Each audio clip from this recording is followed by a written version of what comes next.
The Ohio Harness Horsemen's Association presents Freshman Focus.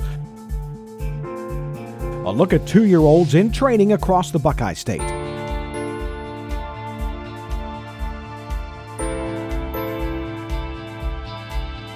Freshman Focus is presented by Eldorado Scioto Downs, now racing Tuesday through Saturday, post time 5:45.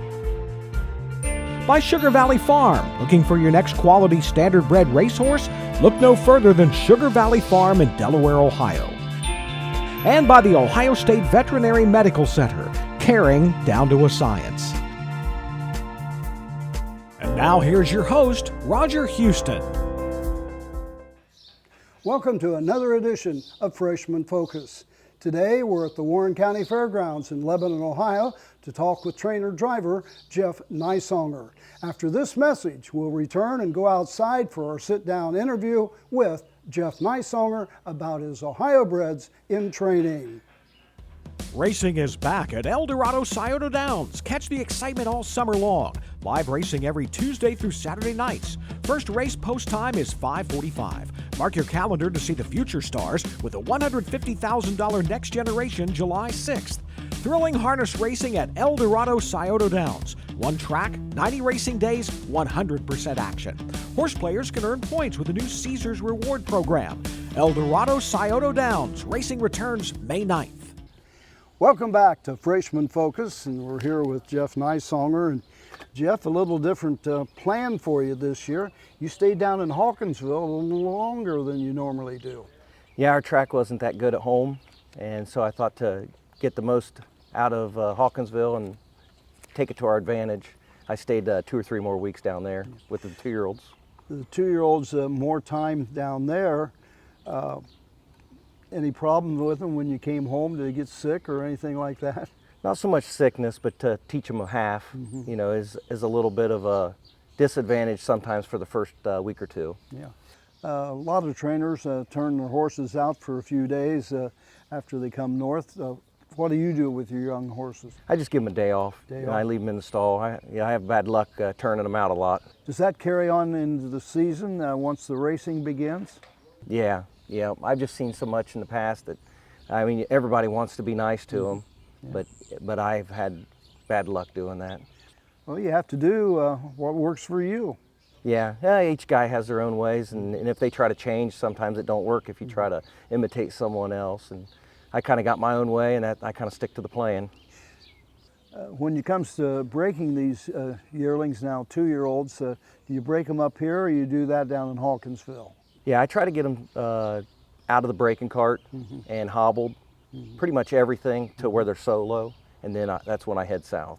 We're going to take a look at 12 or 13 of your Ohio breds. Do you have more 2-year-olds than that? I'd say there's probably close to 20 babies. Yeah. The process at the sale, do you buy the horses and then find owners, or do the owners go with you to the sale? It's a little of everything. I normally don't buy them and then hope and pray I sell pieces. I usually go a little prepared. Some owners, they pick their own, and then they hand me the slips.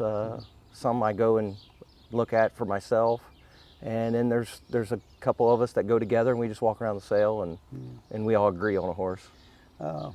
Speaking of owners, of course, Pacey Minland passed away, and he had a number of horses with you in years past. You miss old Pacey. Oh, for sure. Yeah, he was a character. He was a good addition to the barn. He turned it up a little. He was a character, but don't forget, he really knew his horses. Oh, for sure, pedigree and everything like that. He could tell you generation and generation ago. Families, and he had a little niche for that. Yeah. Now, trotters, pacers, how do they break out in your barn? I'll take any. I kind of like trotters, but nowadays it's hard to get owners that really want trotters. This year I only had probably, I think total 27 babies, and I would say there was 4 or 5 trotters. Not very many. Yeah. You know, mentioning Pacey again, he dubbed you the king of the fairs. You're always first or second, it seems like, each and every year of winning drives. You kind of like the fairs, don't you? I do. I like it's a different venue every week or twice a week. I like that, and the people are really friendly, and it's not so draining as it is at a raceway every night. And I like that atmosphere more than I do like the purses. Now that's a different thing. Yeah. You like racing at the fairs, but how do the horses handle racing at a different fair each week? After a first couple, they kind of adapt pretty good. Yeah, they're pretty good. I never really intend to have a fair horse. You always shoot high. Oh, yeah. So I just fall back to whatever we can salvage and, make the best we can with a horse. When it comes to catch drivers at the county fairs, you're about the #1 catch driver there is, though. You drive a lot of other horses. I do. Yeah. Yeah. Now, you got your start in Greenville, Ohio, if I remember correctly. For sure, yep. And that's one fair you go to every year. Oh, yeah. I kind of take that one off a little bit. Who was it, Dave Brumball? He started out? Yep. Dave was a major asset. Yeah. He's still in the business. Yeah. How many years Jeff Nisonger been in the business? I started just kind of helping clean stalls and stuff when I was like about 10. Yeah. So, a bit. I hate to ask you this, but how old are you? 43. Oh, you're getting up there. I feel like it. When you turned 40, did that kind of hit you? I think so. I think it did. Wait till you get 50. Oh man, I can't imagine. Do you still have the love and things like that? Or has it changed, or has it got bigger? Or I really like working with the horses and just to work with them. So much the competitiveness, that's starting to wear off. I'm losing that edge for the competing all the time, but I really like the breaking colts and training them down, and I think it just gets draining after a while of having to compete all the time. Yeah. Well, Jeff, we thank you for sitting down and talking to us here this morning. And after this message, we're going to go into the barn and take a look at his Ohio breds in training here at the Warren County Fairgrounds.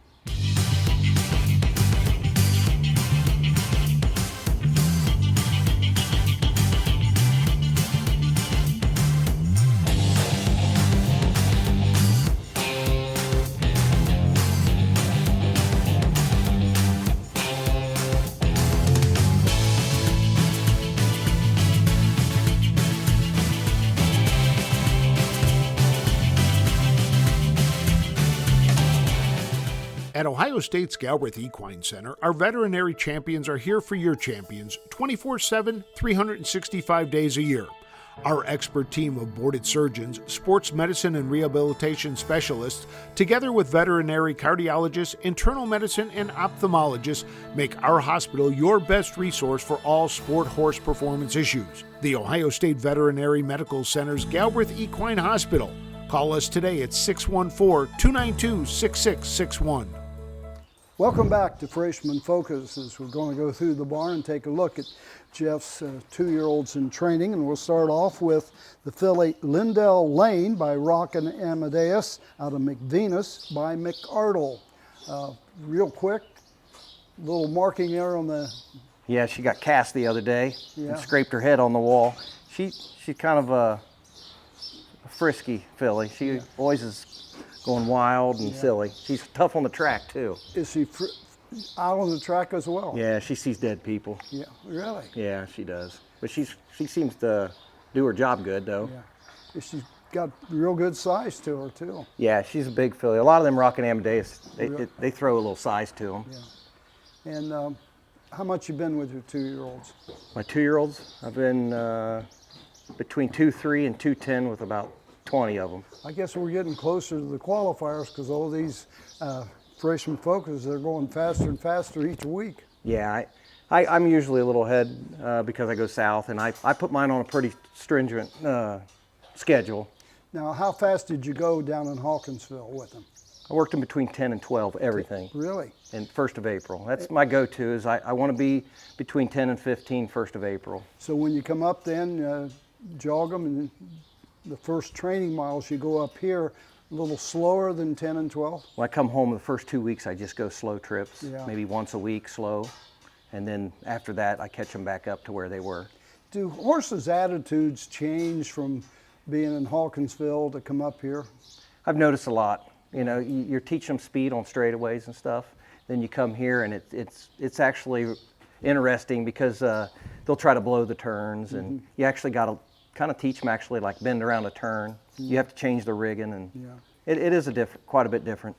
So how do you rate her? You say she's, fractious or something like that, but does she do her business when you're going and training them out? Yeah, for the most part. I've had quite a few of them rocking Amadeus. They've been okay horses. This one's one of 2 homebreds rocking Amadeuses, and I've actually liked them all the way training down. Who owns this one? Carl Howard owns this one and another one. Got some horses for Mr. Howard. Yeah. He's trying me out this year for once. Does he give you free coupons for Fazzolis? I haven't asked yet, but I've been kind of hoping. This is the filly Lindell Lane by Rockin' Amadeus. This is the filly Run Annabel by Fear the Dragon out of Tiger Boudoir by Western Terror. Is this a normal Fear of the Dragon? I think she's a little small for the Fear the Dragons I've had, but she's very gritty and very athletic. I really like her. She's actually one of my favorite ones. She doesn't give you much problems then? No, she's always ready for work and not silly like the normal Fear the Dragons. Yeah. How much you been with her? Been around 2.4. 2.4? When you go a mile and 2.4, because you're finally getting down there, what do you get over to the half? Everything I've got, I've been to the half and 5, and I go. Whatever they want to do. Then I let them rattle a little bit late. Yep. It's only mainly a quarter. You really don't have to get after horses training down, do you? Because you want them to do what they're comfortable with. Right. I think the breed's changed a lot. Yeah. You don't have to chase them as much. And man, we don't hardly, maybe to the race bike we might take the whip, but I've caught myself sometimes going out training without them. Have you put them to the race bike yet? Yeah, that's one of my things while I'm down south. So first week of April when I come home, I try to be between 10 and 15. I try to be on the starting gate 3 times. And when I hit 15, I go to the race bike. Yeah. So I get all that done down there. And when I come home, it makes it a lot easier on me. Now you're down that range now, or 2.4, 2.5, stuff like that. Are those miles with the race bike, or are you doing them with the jog cart? The race bike. Anything 15 down, I go to the bike. Oh. Yep. Do you ever have a horse fight the race bike? Wheels, the discs. Like I use a lot of old junk bikes to hook to the babies. Yeah. And a lot of times you'll get them old discs that rattle. Yeah. And if the track's a little rough, I've had some go to bucket, fillies a lot of times, go to bucket and kicking or take off. I had a trotting colt this year, kind of took off a little bit with me when he heard the wheels rattling, but for the most part, no. So you think she might be one of your better fillies? I like her because she don't have no stop. She goes. This is the filly Run Annabel by Fear the Dragon. This is the gelding De Dragon by Fear the Dragon out of De Valera with Little Stephen, sire of the Dam. Do you automatically geld all your horses? I do. Yep. I don't believe there's any benefit of it other than getting people hurt and causing problems. And making bad habits, really. Yeah. You never had the urge to thinking ahead to a breeding career or anything like that? I don't want a stud. Yeah. And when people bring them to me, I actually tell them, that's one of my things. I've had people hurt before. Yeah. I've been hurt. I had a stud drag me in the stall one time by my chest. I don't believe in it. Okay, so I'm going to put a hypothetical. Let's say I came to you with a $100,000 yearling colt. And I told you, now I don't want you gelding me. Would you say find another trainer? I would have to strongly think about it. Yeah. I would. I've castrated several colts that were several $100,000. Yeah. I don't know. I don't like them. Thinking of your employees as well. Well, I have my kids helping, my wife, and people that I don't know how knowledgeable they are with bad actors. Now, this one looks awful big. Yeah, he's what I normally have of the Fear the Dragons. They're kind of big, growthy horses, big boned, and he's really a big colt. Yeah. Has he been in the normal range with the others? Yep, I trained him in 2.4 the other day. Now, when you train horses, you train them in sets? How many horses, or how? The most I've ever went with this year was 8. 8. And most generally, I think 2's plenty. 2 or 3's plenty. Mm-hmm. I think after 3. You're just being hard on the other horses. I don't see no gain of making one come from last and have to go so hard. Do you pay attention to the other horses in your set when you're out there? A lot of times I try not to cut them, Yeah. and I sit last. I'm usually the guy sitting last so I can watch and watch fractions and watch all the horses. You can actually see a lot more sitting behind him, can't you? Really? For sure. Yeah. Yeah, for sure. So, Yeah, most generally my sets are 3. That's plenty. do you mix it up the way with the horses? Like one week you might take one horse, but the next week you'll take somebody else. For sure. Yeah. And same way with cutting the miles. Yeah. You know, I switch them around pretty good. Well, and I got a couple that absolutely can't cut a mile. Yeah. The pulls up or whatever, so you bury those a lot, you know. Yeah. This is the gelding the Dragon by Fear the Dragon. This is the filly Ella Joe by Racing Hill out of Cinderella's Story by Always a Virgin. And she appears to be a kind of small filly. Yeah, she's a Racing Hill. And the Racing Hills that I've ever had were just average small. Yeah. Well, he wasn't very big. No. I actually just bought her just a spur of the moment thing. She had a cut on her leg, and I thought I might be able to get her cheap enough to maybe have a little meat on the bone. Well, I ended up having to give plenty for her. How much? I think I gave 10 or 12 for her, I think. I wanted to get her cheap just to play with one. So with the cut on the leg, you thought you'd get him cheap? And Yeah. she might turn out to be the best filly you got in the barn. Who knows? Yeah, she's doing good. I'm not a Racing Hill guy, but she's doing her job. Now, you own her yourself? I Or own half of her with John Stant. John said, well, seems that name's familiar. He's been around a long time with you, Yeah. hasn't he? Well, he's been with me for a couple of years, but he's been in the business a really long time. He trained at Circlesville for a long time. Word has it you give him all the tough horses to take care of. I got to keep him in shape. Yeah. This is the filly Ella Joe by Racing Hill. This is the filly Spinal Cracker by Rockin' Amadeus out of Rockina by Pet Rock. Pet Rock's been a good foundation for a lot of mares, hasn't he? Yeah, you're starting to see some of them. Now this is another Rockin' Amadeus, I guess Carl Howard, the homebred. Yep. Yeah, this is he's got 2, and 2 of them are both Rockin' Amadeuses. Have you had much luck with Rockin' Amadeus? I've had a few, and they've all made it, and were okay race horses. You know, they weren't like top sire stake horses, but they were worth having. Did you ever have a horse that, well, we should have talked about the other horse, but you get them real cheap, turns out to be the best one in the whole barn? I've had it done a lot of times. Yeah. Yeah, I've had it more times than not. Now, we've had some trainers that say you can look a horse in the eye and tell what kind of a personality they got. Do you ever try that? Yeah, sometimes. I just don't like when I look at a colt. I don't like big white eyes. You know, I've had bad luck with them kind of horses. I think it's kind of a personal preference. You see what works for you. I like kind of a soft-eyed horse, but you know, some other people might like the wilder ones. What else do you look at a horse when you go to the sale? What do you look for? I'm big on conformation. Yeah, I kind of step back and look at the full picture. A lot of people, they want to focus real close.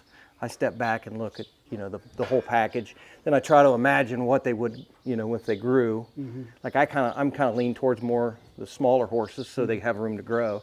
I'm not a big bone, big horse. Is there a lot of growth from the yearling to the 2, then on to the 3-year-old year? I agree. I really think so. You know, I've seen them blossom into, you know, a different looking horse. Yeah.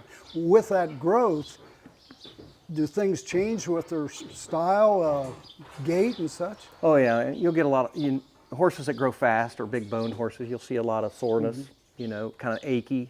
I've seen them where I've trained down, they were great. And then all of a sudden they just get foul gaited and funny. And then all of a sudden they're done growing and then they come back to you again. Has he been with the others? Yeah. She's been in 2.5. 2.5. Yeah. Do you go a little slower with the fillies and the geldings? No, I treat them all the same. Yeah. Yeah, I keep them all on the same schedule, and I kind of, it's assembly line. And I mean, I do, you know, if one's struggling, I'll back off or whatever. But for the most part, I have a plan, and I keep them all to it. This is filly Spinal Cracker by Rockin' Amadeus. This is a gelding Fond of Dancin' by Dancin' Yankee out of I'm Fondue of You by Western Terror. Have you had many Dancin' Yankees? I've had a few. Yeah. They were real willing, and and good gaited, the ones I've had. Yeah. He was a solid racehorse. Yeah, I agree. I really liked him. Yeah. Do you find that carries on to Fond of Dancing? Did he give you the same feelings, maybe? Well, he's been good gaited, really ornery colt, just almost too ornery. But he's right with the group and probably one of my better sets. So when you got him, he was a colt, and as you do with almost all of them, he's a gelding. Did his personality change, or? Yeah, they kind of come back to Jesus. Yeah. Yeah, he was pretty ornery there, and actually, how I castrate is I always wait till the first one makes me mad, and then they all get it. It's kind of military structured. Do you castrate him at a certain time of the year? I try to go by the sign. My wife's kind of got me convinced in that because in the past I'd get mad and I'd have the vet come in and just castrate everything. Yeah. And then if we had problems, then I'd have to hear it that I didn't do it by the sign. So there is one thing I do, and I do listen to my wife about it. I cut them by the sign. Well, who knows? Better luck that way, I guess. You never disagree with your wife. You've learned that. I have definitely learned that. I'm going to be wrong no matter what. You got a wife and 2 daughters, and you can tell who runs that family. For sure. Yeah. Been with the others as well, time-wise? Yep, he's been between 2.5 and 2.6 a couple times. Does he do it easy? Yeah, he's pretty athletic. He's not a big colt, but he has good drive.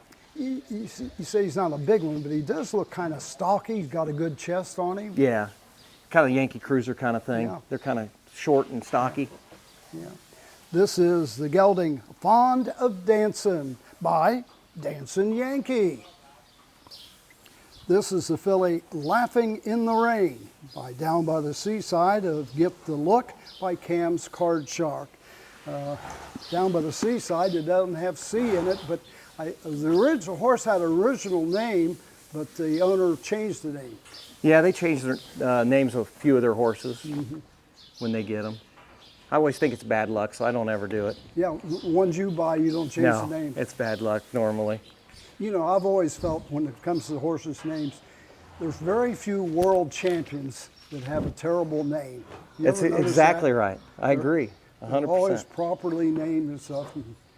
Yep. Now some that come along and some will have a wild name and do it. But Yep. now, a little bigger in size. Yeah, she's kind of she's not as abnormally large like a lot of those seasides can be, and big boned, and that's kind of why I bought her. I bought her on the smaller side, and she's actually thickened up nice, and she's actually the size I like her to be because she's still got a little growing room. I really like her bone structure and everything for a seaside. Did you get her out of the select sale, or? Yeah, yep, we bought her at select sale. Yeah. I can remember that very first year, or maybe the second, maybe it's the first, but Horseman told me Down by the Seasides came into the ring and they started at $50,000 sometimes. Yep, and I think that's exactly what we gave for her. Really? I think we gave 50, 51. What's the most you ever gave for a horse? 100 and a quarter. 100 and a was the quarter? most I ever gave. Now, was he worth 100 and a quarter? Yeah, I think she made 400 that Yeah. year. Yeah, that was the most I ever gave, and that's huge. Yeah. That's huge. And the next one was 70 for a riding horse. Yeah. For a riding horse? Yeah, that one hurt. That one hurt. What you do for your kids is kind of crazy. Was it a quarter horse? Or? Yeah, it was for my kids. Yeah. Yeah, what you do for your kids is kind of crazy. Well, at least the one daughter, right? She shows horses and also a basketball player. Yeah, yeah. So this is the filly Laughing in the Rain by Down by the Seaside. This is the filly Petra, Petra, Petra by Uncle Peter out of Katie, Katie, Katie by Master Levesque. Don't have too many trotters, do you? No, about 4 or 5. Yeah. Yeah. But yet you like the trotters Better. better. Yeah, for sure. Yep. This filly's been pretty nice. She's really good on a mile track for a little horse, and then I come home and having problems with a little bit on the turns, but Yeah. we're getting her lined out. Now, when they have problems on the turns, what do you do? Well, just start over. Start over? Yeah, just start from scratch. Now, when you say they have problems in the turns, what, they bear out or? Yeah, they kind of blow. I blow the turns a lot. Pacers do it, but you can kind of crank them around the turn. Yeah. After about a week or two, they finally catch on fast, especially coming to this kind of track here. How's she doing out on the track now?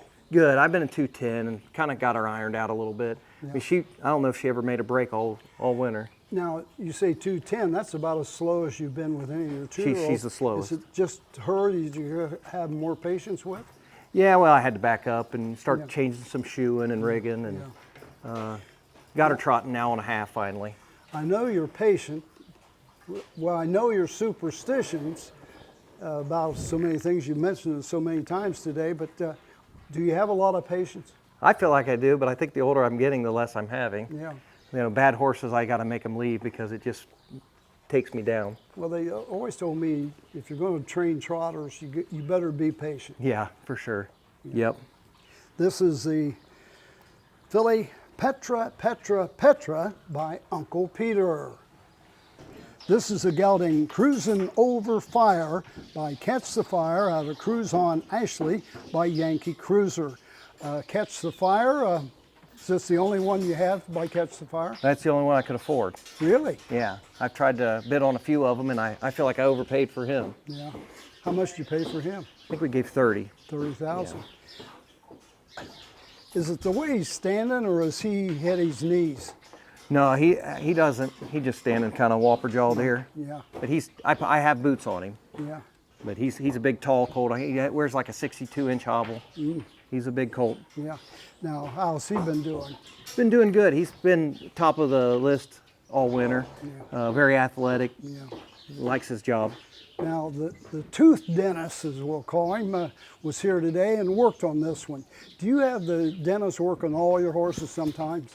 Yeah, before I go south, I have wolf teeth pulled and floated. And then while I'm down south, I have them floated again probably February or so. And then when I come home, April, May, I have it done again. So I actually overdo it. I'm really big into steering. It affects the bit when it's in their mouth. It affects the way they eat. So Yep. it's very important. For sure, yeah. And with their teeth being a little softer, it hooks and sharpness develops faster.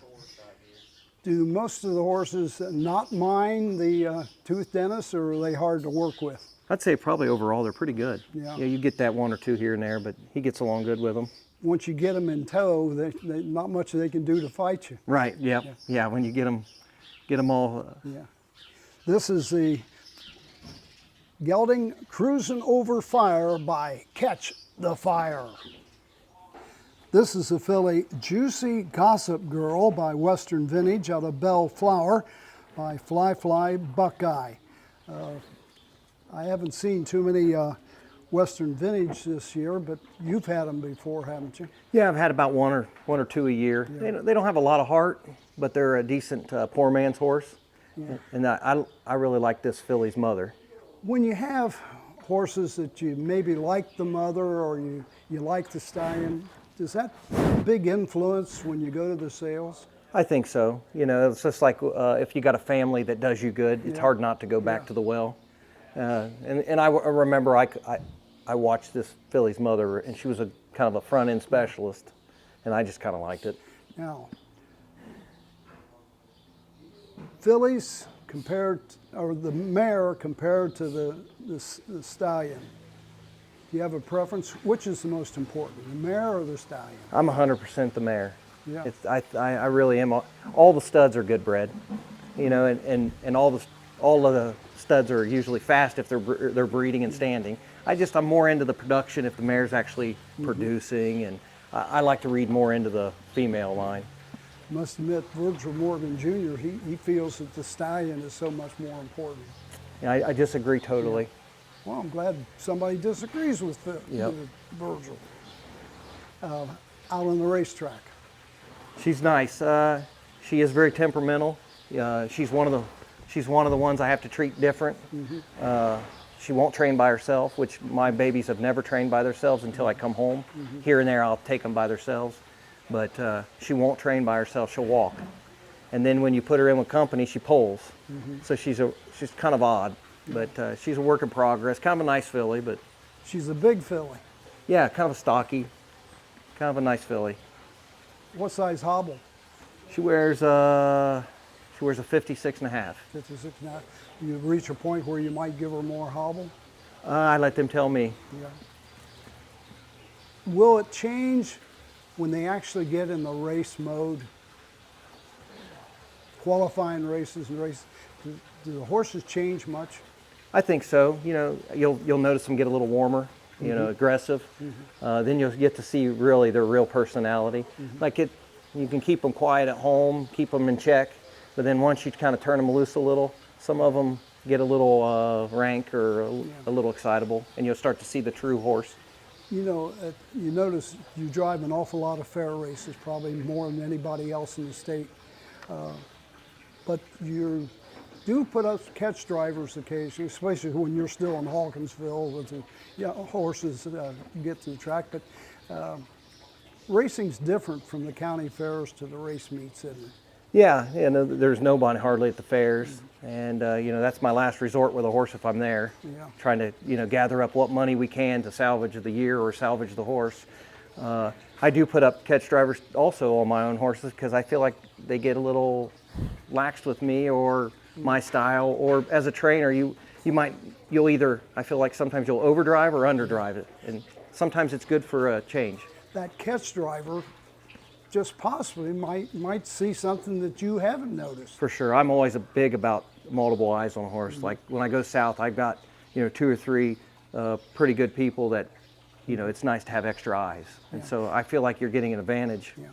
One thing I noticed that's a little different with your stable is you say that you do not have a certain number of horses that a caretaker takes care of. You say you all work together, do everything together, so it's kind of equal, but you don't assign certain horses to certain caretakers. No, I've tried it. I know it works for a lot of other people. It just don't work in my operation. I want us all to work together.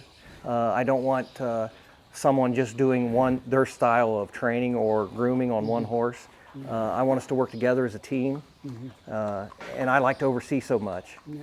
And I'm probably too hands-on and need to relax, but it's hard for me, so I like us to work right through the barn, and we do it as an assembly line, and we work together. I think of the 12 horses we featured and had them on the racetrack, you only took one of them out. Well, I got to keep things rolling. Yeah. The main You thing. did that for us then. Yeah, I did mainly that for you, but in a normal day, I'll ride quite a few, but I like to keep the barn moving.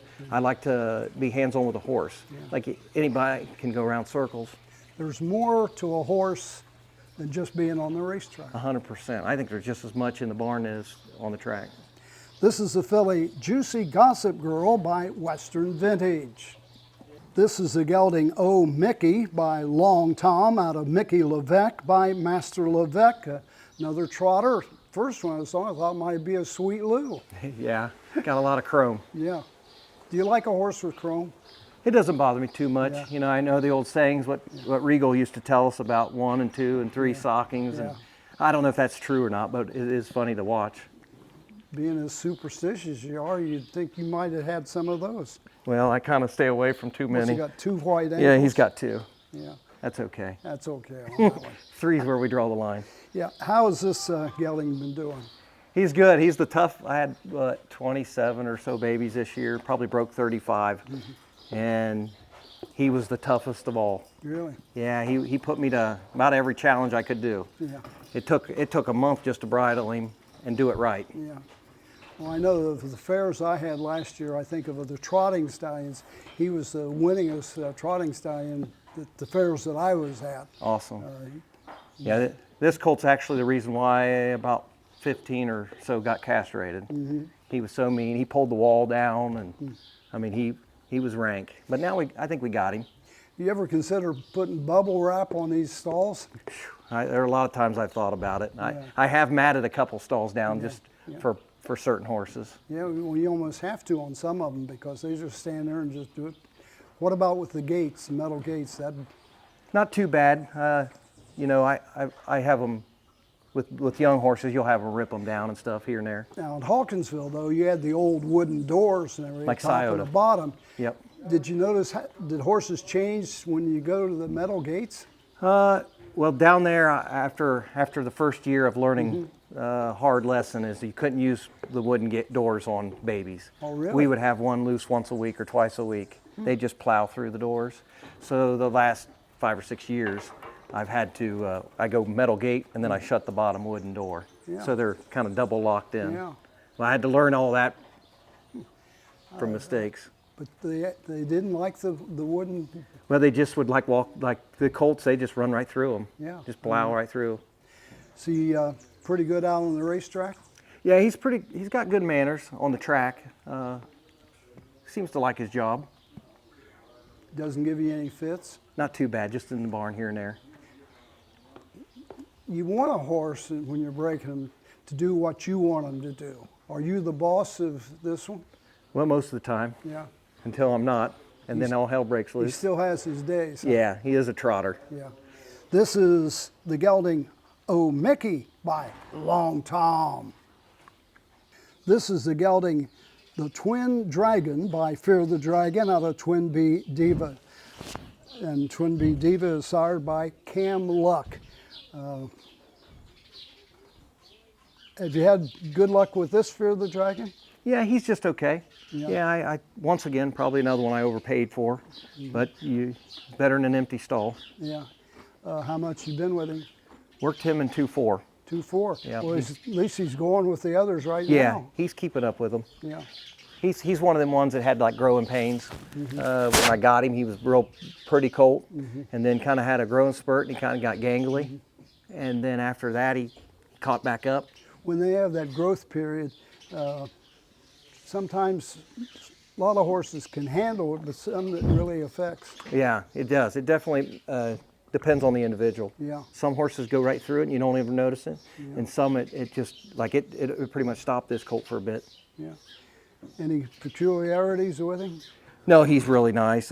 He's just a regular Fear the Dragon. He can go 0 to crazy in 2 seconds. He just sees things. Like down at Hawkinsville, you don't see shadows and stuff much, but like a bird to fly over and he'd be gone. Yeah. But other than that, he's pretty nice. Is he a horse that you think probably when they get to the races he won't be on the front end?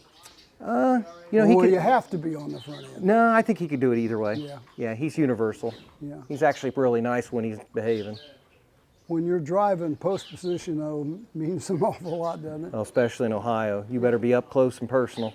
At the race meets, why is the winning post position at almost every track in North America, even the mile tracks, the 5/8, even on the half miles, post 5? I think it's because like the inside, you know, the gate comes back in your face, so then it kind of jams you up, and then you go. And then I think on the outside, it's just so far out Yeah. that you're like kind of flowing into the race in the middle of the track. However, when it comes to post positions, do you like to have the rail? It's nice to have the inside.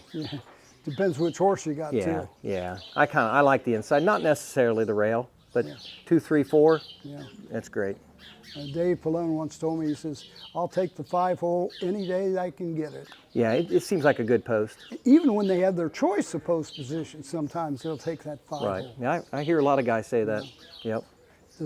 Does a horse act different in posts 4 and 5 because they're in behind the starting gate? Early in the year, I believe so. Yeah. Early in the year, because you can only simulate when you're gate schooling them, the gate. Yeah. It's hard to hear a starter screaming and hollering, Yeah. or movement, Yeah. or them giving rides and someone's in there taking pictures.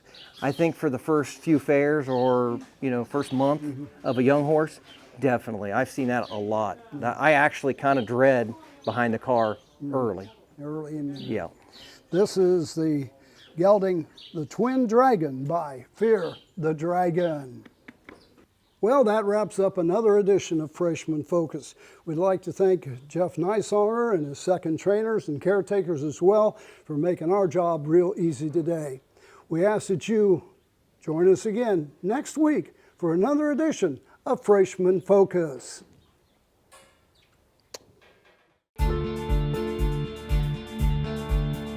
This has been Freshman Focus, a look at 2-year-olds in training across the Buckeye State.